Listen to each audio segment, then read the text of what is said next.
Hey there, it's Tom Powell here with Lunch and Learn. Joining me today is one of our co-founders, Candace Powell, from our family office. And you guys have a release this week of WTF, Women Talk Finance. We do. I'm Yes. excited. Thank For a you. person who's not on social media, how the heck do you have a podcast and what are you doing out there? Yes, you're correct. I pretend like it's actually a really good thing for me. All I do is I just have awesome conversations with one of my best friends That's true. and really cool guests. Just like Yes. this. I'm just hanging out with my dad and There you go. awesome guests. Kind of a cool experience. Well, I got to tell you, for those of you that have not checked it out, you can go to Spotify or wherever you like your podcast. Go check out WTF Women Talk Finance.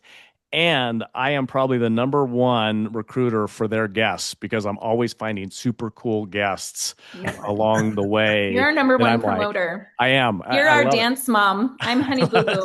Like, you got to see this stuff. So it's super cool. Women Talk Finance out there. We talk about women need to be more involved in the financial sector, as we know, and that this is one of the ways we can do it. But let me tell you about most founders spend years thinking about growth, valuation, hiring, product, and capital. Very few spend enough time thinking about the regulatory architecture quietly building underneath the business until one day they have to. Because sometimes it's not the market that changes the trajectory of a company. It's one filing, one investigation, one disclosure issue, one misunderstanding around capital formation, compliance, or securities law. And suddenly the founder's no longer focused on scaling, they're focused on survival. That matters because most founders are not trying to break rules, they're trying to build companies while navigating increasingly complex regulatory systems with real consequences attached to them. I should know.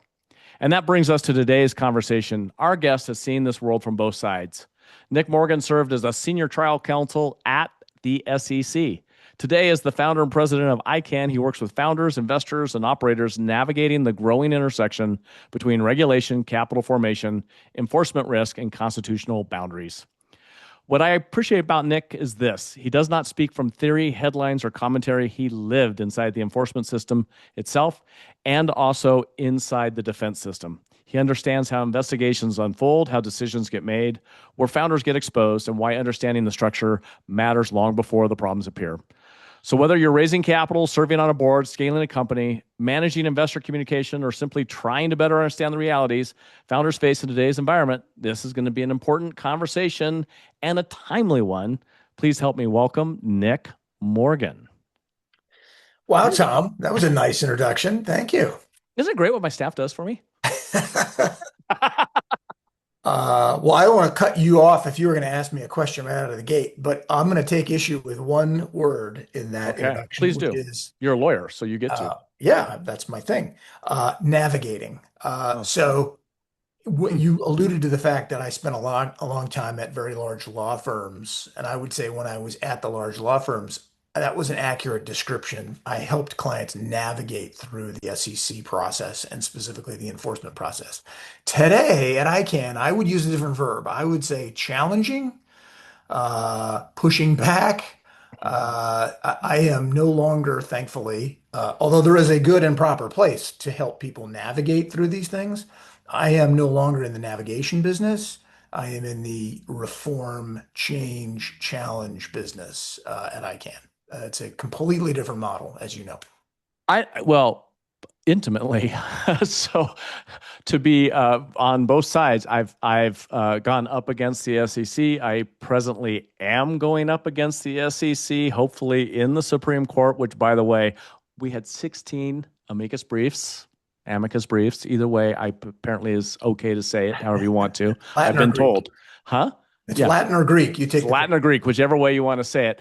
But I have 16, with the most notable of all of them from Mr. Nick Morgan and ICANN. So thank you so Well, much. thanks. I don't know if it was the most notable, but we were happy to chime in. I don't know if you want to get into that case right away, but it's an insidious policy by the SEC that you're challenging, and I applaud you for trying to take it to the Supreme Court. It's a Well, good rule to challenge.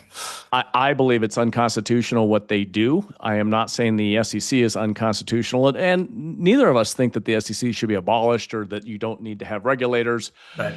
Industry needs regulators, But like Madison would say, humans are not angels, and so when they have absolute power, there definitely has to be checks and balances. And in many cases, the SEC enforcement, in particular, runs without checks and balances of any side. And so that's what ICAN does, and that's what I love about you guys, and that's why I agreed to sit on your advisory board, right? Glad to have you. Yes. Full Yeah. disclosure on that. And Right. it's because for those people that are out there and understand about raising capital at some point, and I've been sitting on regulatory boards for, I don't know, 35 years almost, I think, in various cases. So being in industry and also sitting on the regulatory boards is very important to me. And in this case, I'm actually not sitting on the regulatory board. I'm sitting on the board of somebody who I believe is a watchdog of the regulatory board because they have gotten way outside of their boundaries and their skis in certain ways. And you said something else important. You know, my wife made a really good point about our legal team, of which we spent over $4 million on an inquiry, right? And never went to court. It was only administrative. We resolved it with a settlement. They made it look like we did all sorts of bad deeds, even though nothing was adjudicated, right? They get to write these press releases over and over and over again, type scenario. But she realized at the end of it that our basically legal counsel was just process. They were process oriented. They believed that it's getting through a process with the SEC. There's checks. Here's what it goes. And I always was thinking, as my civil kind of law person, saying, "Well, no, they're looking for the truth." Yeah. Yeah. Well, this is probably a bad time for me to come to the defense of big for-profit law firms, but having spent a large part of my career there, I can say that is both a good description that law firms and compliance folks are in the business of getting you through the process, and then a little bit in their defense, because it's what I did for a living. That's mostly a rational response to what most clients want. Most clients don't want to challenge or fight with the SEC. That's oftentimes not a rational approach.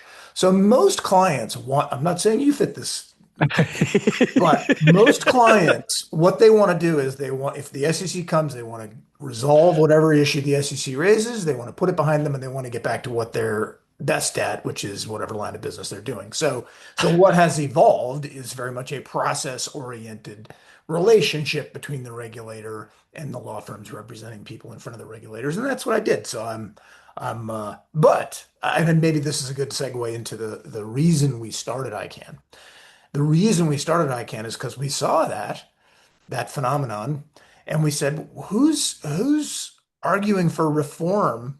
We've got this big federal agency arguing on its own behalf to increase its authority, to increase its footprint. Who's arguing the other side? It's not the process-oriented law firms, and most defendants, respondents, clients are not arguing for reform. And so my then law firm partner and I said, we need another voice. And in fact, we encountered when we were starting to look for voices who were out there trying to change things, we encountered Peggy Little at NCLA.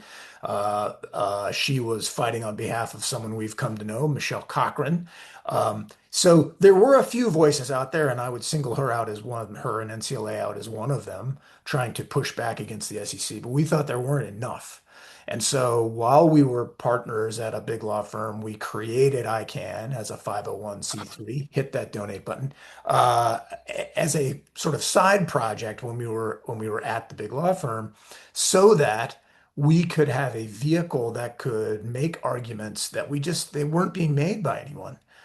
So one of our first things that we did at ICAN, we were still practicing law full time at a law firm, so we couldn't do a lot of it. But one thing we could do is to file amicus briefs or amicus briefs or both in selected cases. And one of our very first things that ICAN did was to file an amicus brief in an NCLA case on behalf of Michelle Cochran. And we were able to get onto our brief along with ICAN, Mark Cuban, and got some notoriety and then filed a similar version of that brief in the Supreme Court. So that's really why we started ICAN, is because we wanted there to be a voice out there that was arguing hey, the SEC's gone too far this time. This is really excessive. This should be trimmed back. And we didn't see those arguments being made by and large by the existing structure. How many SEC former enforcement and within the SEC in total were part of the amicus brief for Powell v. SEC? It was a Oh, the number. one we just Yeah. filed, that one, I think we had a dozen. A And if I dozen? wanted to, yeah, if I Yeah, you wanted could to, have I had could have more. had more. Yeah. But More. most of them, if you look at each one of the former SEC attorneys who joined, they tend to be at small-ish firms. Not all of them, but I think there's a reason for that. I'm not saying that any large firm shied away from being critical of the SEC, but large firms have a variety of different clients who are trying to have a relationship with different parts of the SEC, and large law firms, like large organizations generally, tend to have more bureaucracy. So the dozen lawyers who joined us tended to come from smaller firms. I loved, we would at times, and Brian, who was our counsel, our lead counsel for our stuff, we would joke at times with him that I know you wish to be the next SEC chairman appointed to the role, but sometimes you actually have to be my advocate. So he's worried about Yeah. not getting invited to the Christmas parties and different things. And that's big Yeah. law. That's big law, right? I mean, it is the reality of it. Yeah, and I maybe would put a little more gloss on that. I know I'm Your kind of crass. I'm kind of crass, Nick. No, It's no, not okay. at all. But I mean, it may not be so much as trying to be a point or get a job in the revolving door back at the SEC might not be the goal. For some people, it might be. But another objective of trying to maintain a good relationship with the SEC is that it's smart because you're going to have other clients. Yep. You're going to have clients who are dealing with different parts of the SEC. And so if you, in representing one client, and I think most lawyers do zealously represent their clients, but Oh yeah, if you do it in a way that offends the staff, and then you have to turn right around and deal with them on another case under other matters, it that can doesn't go over impact. well. Yeah, I know. I just was kidding with him in all truth because I know he was a good advocate for us and did right. his absolute best. But it is a process, and most people Yeah, never understand that it's a process and it's a long process. Ergo, after 4 years, $4 million, almost 5 years, $4 million, and the fact that they were calling my family and employees in for testimony type scenario where that those depositions are just grueling. It's painful. So most people settle. yeah, that's right. And That's Nick, can right. we, for those, so we have, it's mostly founders on this Lunch and Learn. And a lot of these founders are, if they're not already actively in a capital raise or have had a capital raise in the past, maybe they're pursuing a capital raise in the future. Some of this may be a new conversation for some of the people on this call. And so we've kind of jumped ahead. Can you walk through the process of what we're talking about? Because people may not realize Yeah, this isn't um like most investigations, and the process typically doesn't go in front of a judge or comes to some sort of factual based, let's resolution. review, Yeah, and yep, your peers are taking a look, or the kind of the yeah, process that I think a lot of us assume is what happens both in criminal and civil matters, is kind of this like really deep investigative process. I think it'd yeah. be helpful for people to understand how much of this is actually more settlement based than Right, truly right. Yeah, judicial based. Yeah. yeah, that's a great point. So, I think probably if I were trying to put my mind back into a layperson's understanding of the legal world, normally our encounter with a legal dispute is maybe we've got a counterparty, commercial party, a former employee, or whatever, and we have a dispute brewing, and then somebody files a lawsuit. Mhm. And that's when the process starts. And there's a process in lawsuits called discovery, where one side can give the other side, a requirement to produce documents, and you can have subpoenas and so forth. It's that whole process in a normal litigation dispute is all presided over by a judge. And if anyone feels like they're being mistreated, you can go to the judge and say, hey, this isn't the way it works. But as you alluded to, Candace, the SEC investigative process doesn't work like that. Hmm. So, first of all, when the SEC initiates an investigation, there is no lawsuit. There is no judge. This is the SEC, and they'll be the first to describe it this way as a fact-finding job. They're trying to figure out if someone violated the law. They have subpoena power once it's a formal investigation. And they can send subpoenas to you, to your bank, to your clients, to your friends and neighbors, and they can compel testimony, just like we see like in the TV and in litigation, you see depositions. These are like that in that they are compelled testimony, they're on the record, but they're not like that in that there is no judge. Right. So if not that this ever happens, but if the staff attorney is abusive on the record or goes on for too long, the federal rules of civil procedure that apply in courts don't apply to these proceedings, these deposition-like things. If the SEC issues document subpoenas to you, your bank, whoever, that are overly broad and ask for every piece of paper you've had for the last 5 years, that's okay. There's no judge to go to. I mean, technically, you could go to federal court, but you'd be outing the fact that there was an investigation and you're likely to lose anyway. So there's no judge overseeing the process. So what ends up happening is, I think the average SEC investigation, remember this is all pre-lawsuit, is 2.5 years, and it can go a lot longer than that. That's just an average. So if you're on the receiving end of an SEC investigation, and remember that a lot of SEC investigations end with just being closed or with a settlement. There's never a lawsuit. There's never something like 98% of all investigations settle. That's the stated fact from the SEC. And I That don't it's know whether that nine, refers to yeah. litigation or pre-litigation, Well, but it's 98% of investigations end in settlement, not investigations, but 98% of actions or pre-actions or whatever end in yeah. 98% in settlement. And they win when they do go to court on those 2%, they win 98% of the time. And that is because they bring the whole force of the US government and the resources against whoever that is. That doesn't mean there's not bad actors, because there's Yeah. absolutely bad actors. Yep. Yep. So for a founder, you could be subject to an investigation for a number of years that where the SEC doesn't really know what the violation is that they're looking into, and they may Hmm. not, and usually don't, decide what the violation they think occurred. They don't decide that till the end of the investigation. And then they come to you and they say, okay, we think this violation occurred and we think you should settle. And so you have that conversation with them before there's ever a lawsuit. And the staff who conducts these investigations do have to get approval by the politically appointed commissioners to actually bring a lawsuit. But they very much want to bring a whole settled package in a tidy bow. So there's a lot of pressure that they can put on someone to enter into a settlement.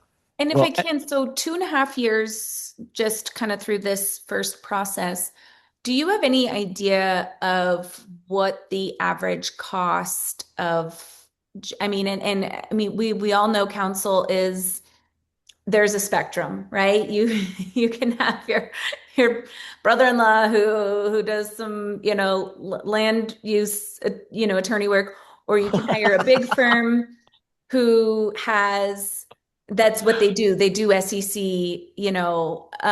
so I realize we have a spectrum here of like the attorneys that you may hire. But do we have an average of costs that people are spending maybe per year or in that investigative period? I don't have an average. So Nick, she's asking how much does a big law firm attorney Well, I make? know how 'Cause much we know we how spend. much the pro bono attorney makes, but how much does the yeah. big law firm attorney work make in a range?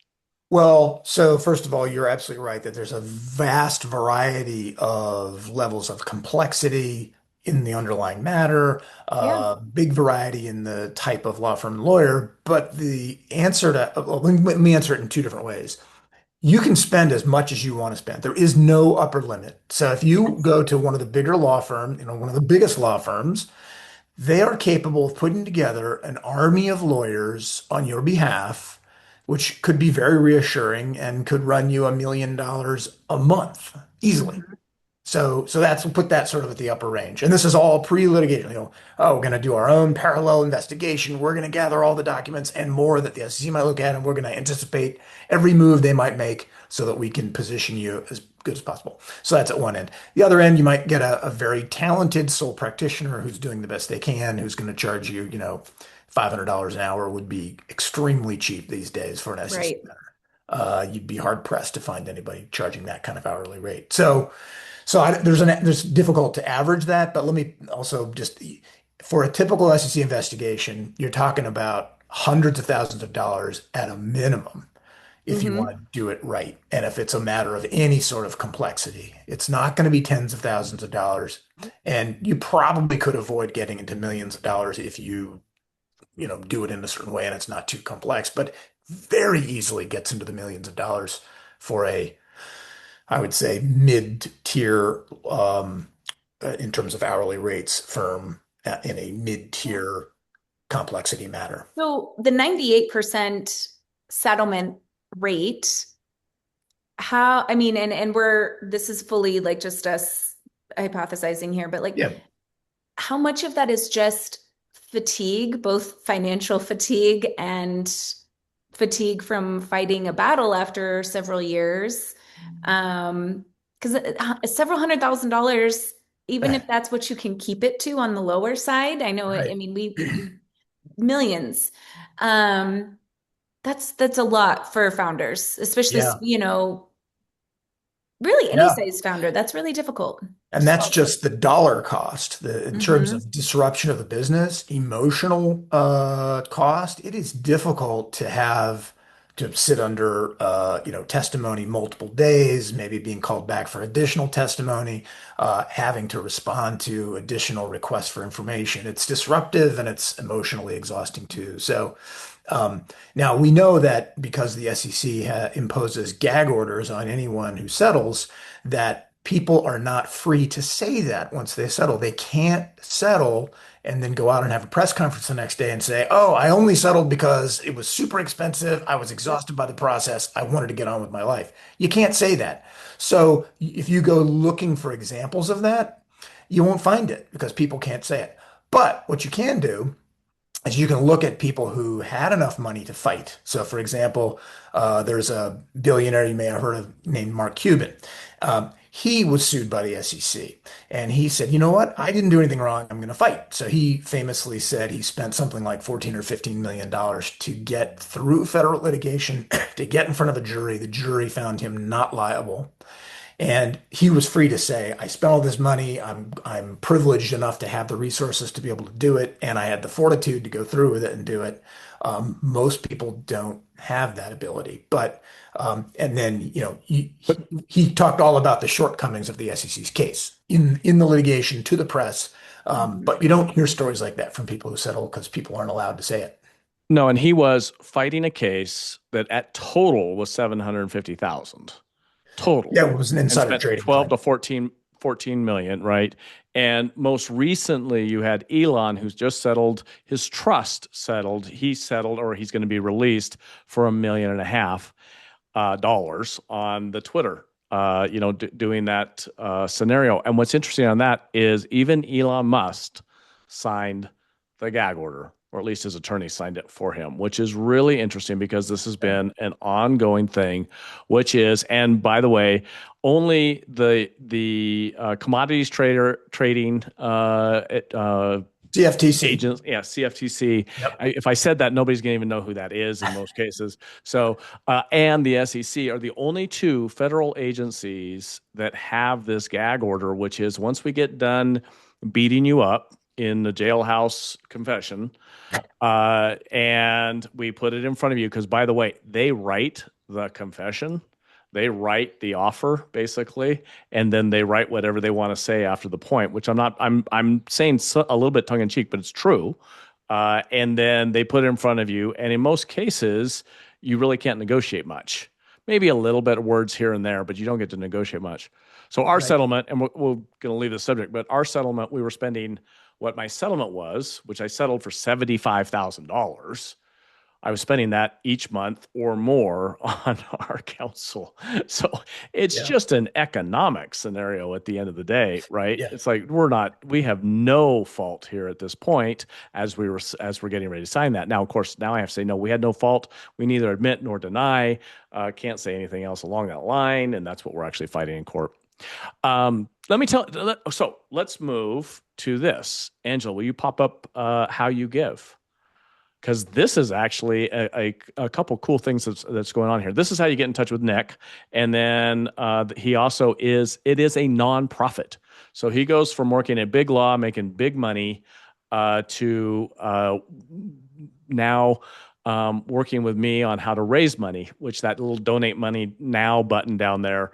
We'd love you guys to send in some money because together, this office at ICAN, and then with some other people out there, groups out there such as Cato and NCLA and a number of others that are good friends of the organization, are helping to make the SEC a better, fairer regulator in Mhm. that world, and taking on cases not just at the federal level but actually on the state level as well. So Nick, can you tell some of the ones that you've backed and have won, horses that you've put out there and they've Yeah. actually ended up winning? Yeah. Yeah. And thanks for the plug. So you're right. We're a 501(c)(3). I did take a vow of poverty to run ICANN when I left Big Law.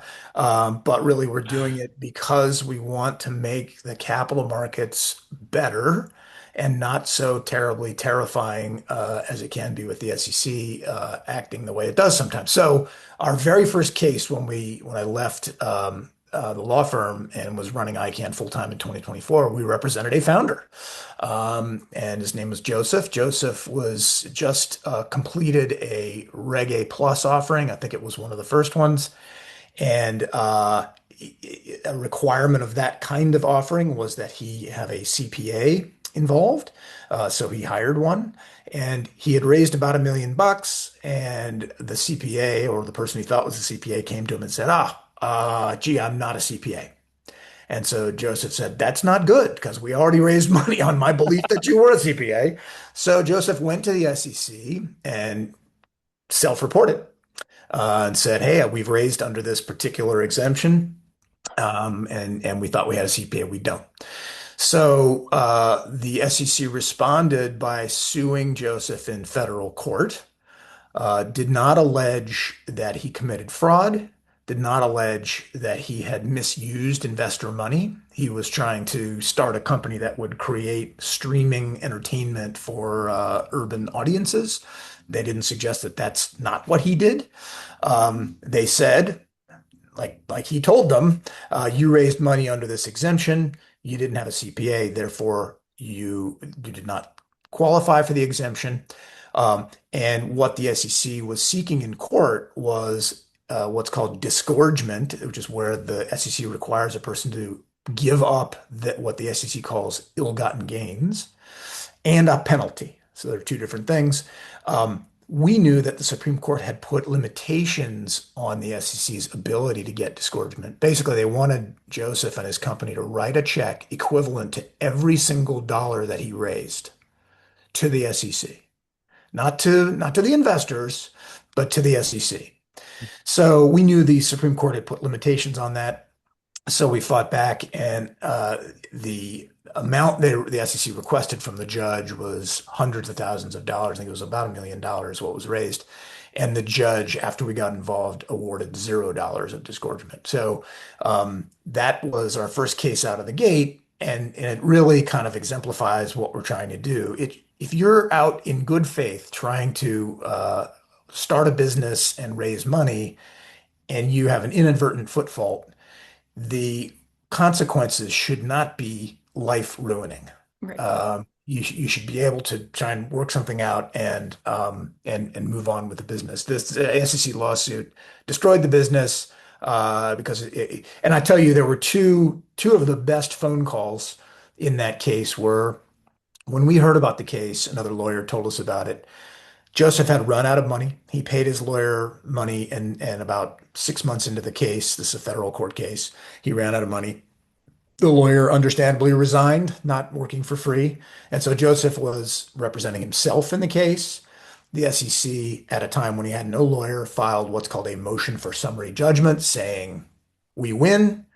The judge said, okay, you win on the law, SEC, but I want to hear more about how much penalty and disgorgement I should award. Joseph said, I'm looking for a lawyer. He couldn't find one. The court said, look, Joseph, if you don't get a lawyer before the end, it was like one of these high noon situations. If you don't get a lawyer before December 31st, I'm just going to grant the SEC's motion on the basis that they've asked for. So we found out about it. And then, like New Year's Eve day, I got to call Joseph and say, Joseph, hey, I'm with ICAN. We'd like to represent you in your SEC litigation. He said, it's great, except I don't have any money to pay you. And I said, well, good luck for you. We're Good a pro news. bono organization. We will charge you $0. And he said, this is amazing. So that was phone call number one. Phone call number two was to the SEC litigators who just on the doorstep of winning the case and getting a massive monetary judgment, all of which would have gone to the Treasury, by the way, because there were no victims. Um, and we got to call the SEC and say, hey, I know you're just waiting for the judge to sign the order you put in front of him, but we're going to represent Joseph and we will be filing our opposition brief shortly. And we did, and the judge ruled in Joseph's favor. So that's the kind of case that we're looking for where it's a person not accused of fraud, not accused of stealing money. It's where the SEC is overreaching. In that case, we believe the SEC was ignoring Supreme Court precedent in pursuing this kind of victimless disgorgement. There's another case in front of the Supreme Court right now on that issue. So we're looking to help individual people in SEC matters in cases that will benefit a much larger audience. And I think that case Yeah. This isn't to scare the crap out of our listeners and people that are watching this, but you've got another one where the gentleman passed away, right? Recently. Yeah. Yeah. Yeah, JD. Can you talk about that one as well? Yeah. So JD purchased in a small micro cap company, purchased a convertible debenture, which I'm sure your audience knows is convertible into common stock. He hired a lawyer to determine whether or not this convertible debenture could be converted and sold into the public marketplace. The lawyer wrote up an opinion letter saying, yes, it can. So he bought it, he converted it, he sold it, and he made a bunch of money. The SEC then came in, of course, years after the fact, and said that the people he bought it from had engaged in fraudulent backdating of documents that made it appear, even to JD, our client, that it was okay to sell this into the public marketplace. So the SEC sues those people, alleging that they committed this fraud to backdate some documents, and sued JD. And in the case against JD, they explicitly said he was not aware of any of this stuff. They actually sued his lawyer that gave the opinion letter and said the lawyer missed a bunch of red flags in issuing the opinion letter. And they sued JD saying, you know what, when you converted and sold, that should have been a registered transaction. You didn't file a registration statement. So we want disgorgement of every penny that you got from those transactions. JD sadly passed away during the case. He was over 80 years old and not accused of fraud, not accused of harming anyone. In fact, we got an expert witness who said none of his trades had any adverse impact on the public market at all. And so it was another case where we had a number of reasons we wanted to take the case on, but he couldn't afford counsel. He didn't commit fraud, didn't steal anyone's money, didn't harm investors. And there were issues in his case that applied to a more, a broader part of our community, our capital markets community. Nick, you mentioned disgorgement. Can we talk a little bit about that? Because I think that we see that in the it's put out there in articles. And I think a lot of us go, great. The investors are they're getting the little guys getting their money back. Can we talk a little bit about that? Yeah. And is that the case every time? Yeah. So there is a case pending in front of the Supreme Court right now. The gentleman's name is Sripetch. Mr. Sripetch is presenting an issue to the Supreme Court. Can the SEC get this disgorgement if it's not for the benefit of victims? In other words, does the SEC have to show that someone was harmed before they can get this disgorgement? And these disgorgement numbers, it's separate and apart from penalties. So if someone violates the law and no one's harmed, you can still get penalized. You can still have to pay a monetary penalty even if no one was harmed. So that's penalties. Disgorgement is any money that you got as a result of the violations in the SEC's view. So yeah, I think there's a common belief that this is the SEC's way of getting money back to harmed people. But the issue is, can the SEC get disgorgement even if there are no harmed investors? And that's the issue that's in front of the Supreme Court right now. My view is the Supreme Court already answered that question about 5 years ago in a different case, but the SEC sort of ignored that, and so here we are back at the Supreme Court. But there's a massive amount of money that the SEC collects with the idea that it's going to be returned to investors. Because the SEC has such a hard time finding victims and getting the money back to victims, that there's an account at the U.S. Treasury Department called held for distribution. And if you look at the SEC reports this every year, what the balance is in that account. If you look over the last 5 years, it has ballooned. The most recent report from the SEC was in January. The held for distribution account currently has $5.1 billion with a B, With a which is, B. yeah, with a B. So even in scenarios where the SEC says it is going to distribute the money to victims, and that sets aside all the cases where it says, oh, we don't need to prove that there were victims, the money goes to the Treasury. And in the vast majority of cases, it sits in this held for distribution account and sits. I'm sure it sits there, kind of like, your money sits They're in your holding checking onto it. account because it's actually there, right? Yeah. Oh, this is. It's there on paper, Yeah, I but see. Yeah. I'm kind They're of tongue holding in on cheek. to it, keeping it safe By for the you. way, having watched those accounts, which is very interesting, the SEC then appoints outside counsel to help in the distribution, who bills that account monthly and draws down the balances, Yeah. never seemingly finding many investors who actually get paid. But it's Right. another, I mean, maybe that's the part of the game to get into is be on the other side of that, where you get appointed by the SEC to be outside counsel to manage it. All right, I'm changing tactics. Okay. This show a lot of times is about raising capital for our founders, because we believe no matter where they are in the process, even if it's just putting in their own money, they're constantly raising capital all the way through the point that all founders exit. Most not on their timeline or choices, but they do exit. And so how do we, maximize that capital so that it's capital aligned? And you and I had this conversation. Actually, believe it or not, Nick and I are friends. We're doing work together, different things. I'm a donor to ICAN, and he has somebody call me up and say, hey, we want to get your feedback because you're a donor to ICAN. Can we go through this? And I'm like, well, yes, we need to go through this methodology for raising capital because this is what they need to do as a nonprofit. And I had done as much capital raising in the nonprofit as for the for-profit world. And so all of a sudden, Nick's like, wait, you know how to do this? You're right. Had I only known. How do we get you on board? So Right. it really comes down to having that, what is the challenge? Nick Morgan, what problem are you solving at ICAN? Yeah, we're solving the fear that SEC overreach creates in people who just stay away from the capital markets altogether. If you read stories about people who interact with the capital markets in the SEC, and you say that sounds terrible, because the process is bad, the punishments far outweigh the violations. Yeah. We want to take that fear away. If you're a founder, you can go to a bank and get a business loan. That's not accessing the securities markets, so you can avoid all this problem by going to a bank. There are really good reasons to not go to a bank and do a capital raise. But if people, all they know about the SEC is that it's a scary, overreaching, Goliath, that's not good. It's not good for our economy. It's not good for small business owners who are looking to raise capital. So we're trying to solve that. We want to push back so that people understand that the SEC has a proper role and it's staying within that proper role. Yeah. So for everybody that's out there, we asked that question as anybody who's come on and had to make a presentation to us.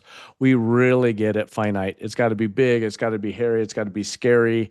And so in Nick's case, when it's like, imagine you started your business, you've gone to a handful of friends to raise that money to open the doors, you're building something serious, and you get a letter and you do not have the money or the time to be dealing with this. This is where investor choice comes in, and they are able to help guide you through that. And the reason that it's important is because all free enterprise is based on the free flow of capital. And Yeah. we need regulators, but we need regulators to play by the rules. And Yeah. so what ICAN does is use the court system to get the SEC to play by the rules.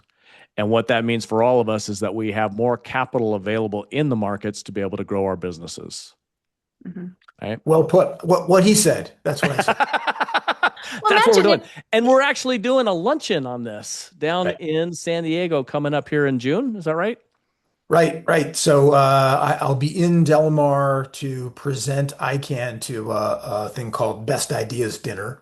Oh, we're getting there. You know, you're pulling my secret out Oh, now. jumping What ahead. Well, next? okay. But so while we're down there, Ray Lucia and his son, Ray Lucia, are sponsoring a fundraiser lunch in Del Mar. And if anyone's in the neighborhood and would like to come, we'd love to Contact me. Yep. contact Tom. Reach out to me. And as Candace said, no, you probably won't we actually will get me. we'll put the proper Yeah. contact source into the chat, so There you please go. don't But contact I'd Tom. love you to be our guests. I will be down there actually with Nick, because then the next day, which is the reason we're doing this first event, is because we have been invited to now you. Oh, now me. I'll say what I said. It is, and some of your audience may be familiar with this event. It travels around different locations. It's called the Best Ideas Dinner, and it's an opportunity for people who are looking to raise money, people who are looking to invest money to get together. It's a little bit Shark Tanky, but at every one of these events that they have, they do it quarterly, and so this one's in Del Mar. They profile or feature one nonprofit. So at the quarterly meeting in Del Mar in June, ICAN will be the profiled nonprofit. So I'm there to present at that event on June 18th in Del Mar. So if any of you are June planning on going, 18th. We'd love to we'll have see you. you Come there. on down. Yeah, if you're going to be at the event, please make sure and stop by. Say hi. We didn't get any questions, which is kind of interesting because we oftentimes do get I think questions, everybody but was like deeply in. I think they're I intimidated. They're like, "What?" I do want to say the reason I love what ICANN is doing is it aligns with our belief. We do need regulators. As my dad mentioned, we've had wonderful relationships with our regulators for decades. He was very involved in a number of regulatory bodies in our home state. My husband was a healthcare regulator for a long time. And sorry, my dog's having a sneeze attack. I don't know if you can hear it. But one of the things I loved watching my husband do, he always wanted to make people better, especially in healthcare. He didn't want that person or agency to make the mistake again. His was not about being punitive. It was about being better and helping them improve. And when he had to be punitive, it was not a good day for him either. That was not his goal. He didn't want to take healthcare providers out of our state. That was never his goal.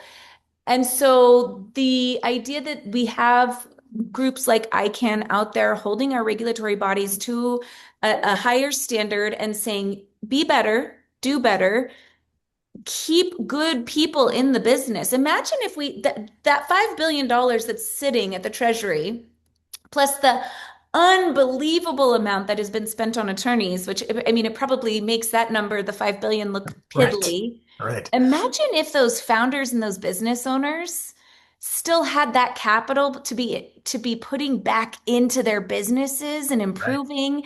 right, And imagine if we had an agency that was actually focused on helping people grow and do better and actually raise capital better and not make the same mistakes again. And if money does need to go back to investors, get that money back to the investors. right, Absolutely. right. Um, Imagine if that had happened, where we would be, plus the time and mental load that we've taken of incredible people who are doing incredible things around our country and globally that were taken out of the game because they're so focused on fighting an SEC battle. So I think it's incredible what you're doing. You do have resources on your website, and I think that's a great place for people to start. Yep. After they make their donation, go and take a look at the resource page. Right. Yeah. Thank you. It's icanlaw.org.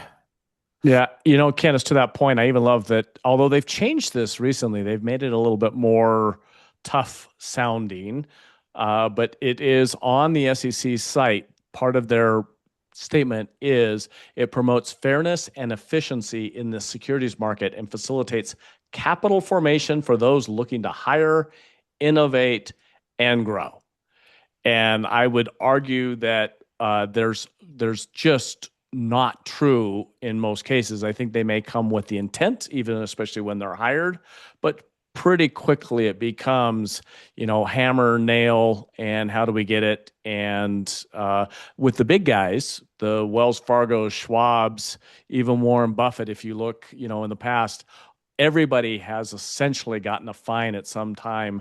Jamie Dimon with Chase, they were coming very quickly there during the meltdown. A number of others. And of course, after the 2008, I think all of three people had to serve prison sentences at the federal level. But there were billions of dollars in fines out there that were collected at that point.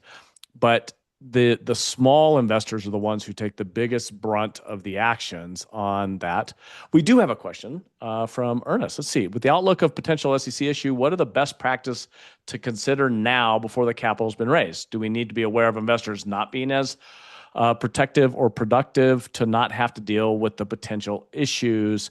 Ernest, I'm not sure if what you're saying is, let me cover it this way. In a lot of times, especially with the smaller deals, the investors are making self-attestation, meaning they say they're an accredited investor, or they say that they're a suitable investor, or they're a qualified client, all of those different things.